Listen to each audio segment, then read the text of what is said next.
आज हम हिंदू धर्म की बात करेंगे। हिंदू धर्म में व्यक्ति के अंतिम संस्कार करने की जो प्रक्रिया है वो बाकी धर्मों से काफी अलग है। साथ ही यहाँ अगर किसी की मृत्यु हो जाती है तो उसकी आत्मा की शांति के लिए 13 दिनों तक अलग अलग की रीति रिवाजों का पालन करके क्रिया की जाती है। ऐसा इसलिए किया जाता है ताकि मृत व्यक्ति की आत्मा को शांति मिल सके। इसके बाद 13 दिन पर भोज का आयोजन किया जाता है। इसी को तेरहवीं के रूप में जाना जाता है। तेरहवीं की जो प्रक्रिया है उसके बारे में ज्यादातर लोगों को जानकारी नहीं है।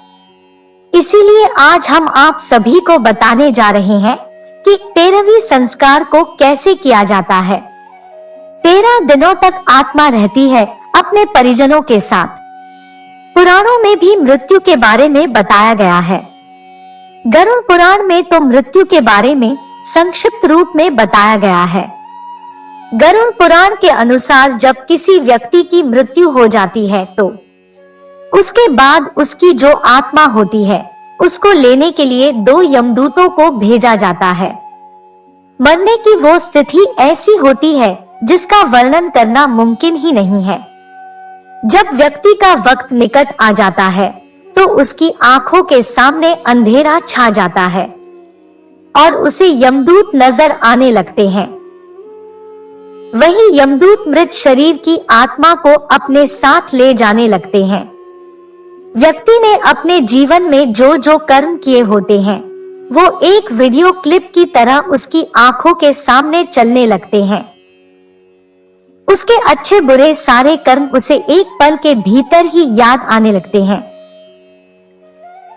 कर्म के अनुसार ही ये पता चलता है कि व्यक्ति को स्वर्ग लोक मिलेगा या फिर व्यक्ति को नरक लोक में भेजा जाएगा। फिर जब आत्मा को यमदूत ले जाने लगते हैं तो आत्मा अपने परिजनों को छोड़कर जाना नहीं चाहती है। आत्मा चाहती है कि वो अपने परिजनों के साथ ही रहे। इसीलिए उसे वापस धरती पर भेज दिया जाता है। क्योंकि आत्मा के शरीर को नष्ट कर दिया जाता है, इसीलिए आत्मा अपने परिजनों के आसपास भटकती रहती है। वो अपने शरीर को पाने की कोशिश भी करती है, लेकिन सफल नहीं होती है। इसके बाद 13 दिनों तक आत्मा धरती पर ही अपने परिजनों के पास भटकती रहती है। 24 घंटों तक आत्मा रहती है यमलोक में। व्यक्ति ने अपने जीवन काल में जो जो किया होता है वो सब उसे मरते समय याद आ जाता है। यमदूत जब आत्मा को यमलोक ले जाते हैं तो वो आत्मा को उसके कर्मों को प्रदर्शित करते हैं। इसी दौरान आत्मा को 24 घंटों के लिए यमलोक में ही रखा जाता है। इसके बाद यमदूत वापस आत्मा को परिजनों के पास ही छोड़ आते हैं। फिर आत्मा परिजनों के पास भी भटकती रहती है, क्योंकि उसमें मृत्यु लोक तक के सफर को तय करने की शक्ति नहीं होती है। पिंडदान करने से मिलती है आत्मा को शक्ति। अंतिम संस्कार करने के बाद मृत व्यक्ति के परिजन नियमित रूप से पिंडदान करते हैं। परिजनों के द्वारा किए जाने वाले पिंडदान से ही आत्मा के अलग अलग अंगों की बनावट हो पाती है। फिर जो परिजनों के द्वारा 11वें व 12वें दिन का पिंडदान होता है उससे आत्मा के मांस और त्वचा का निर्माण हो पाता है। फिर 13वें दिन जब पिंडदान किया जाता है तो उससे आत्मा को शक्ति मिल जाती है और आत्मा मृत्युलोक तक के सफर को तय करने के लिए तैयार हो जाती है। 13वीं दिन का जब पिंडदान हो जाता है उसकी बाद 13वीं की जाती है और भोज का आयोजन किया जाता है।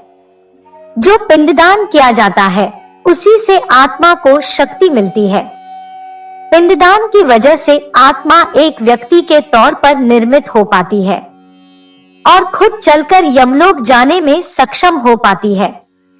मृत्युलोक से यमलोक तक पहुंचने में लगता है 1 साल का समय। जो 13 दिनों तक परिजनों के द्वारा पिंडदान किया जाता है उससे आत्मा को बल मिलता है। वो पिंडदान आत्मा के लिए भोजन के तौर पर काम करता है। वो 1 साल तक आत्मा को भोजन के तौर पर प्राप्त होता रहता है। इसी 1 साल के अंदर आत्मा मृत्युलोक से यमलोक के लिए रवाना हो जाती है। ऐसा माना जाता है कि 13वीं के दिन 13 ब्राह्मणों को भोजन अवश्य कराना चाहिए।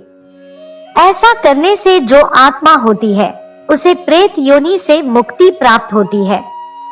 साथ ही वो अपने परिजनों को कभी परेशान नहीं करती है।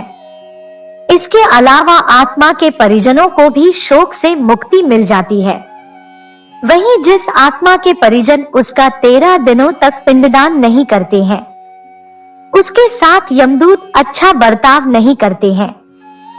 ऐसी आत्मा को घसीटते हुए और जबरदस्ती यमलोक तक ले जाया जाता है। आत्मा को यमलोक तक का सफर तय करने के लिए बहुत तरह के कष्टों को सहना पड़ता है। इसीलिए 13वीं का विशेष महत्व समझा जाता है, ताकि आत्मा को किसी भी कष्ट को झेलना न पड़े और वो बिना किसी कष्ट के यमलोक तक जा सके। यहाँ पर कर्मों का भी विशेष महत्व होता है। इसीलिए कहा जाता है कि अच्छे कर्म ही करने चाहिए, नहीं तो आत्मा को काफी कठिनाइयों का सामना करना पड़ता है। इसीलिए व्यक्ति के जीवित रहते उससे गौ दान करवाया जाता है। इसको सबके बड़ा दान माना जाता है और इससे बड़ा पुण्य का काम कोई और नहीं होता है।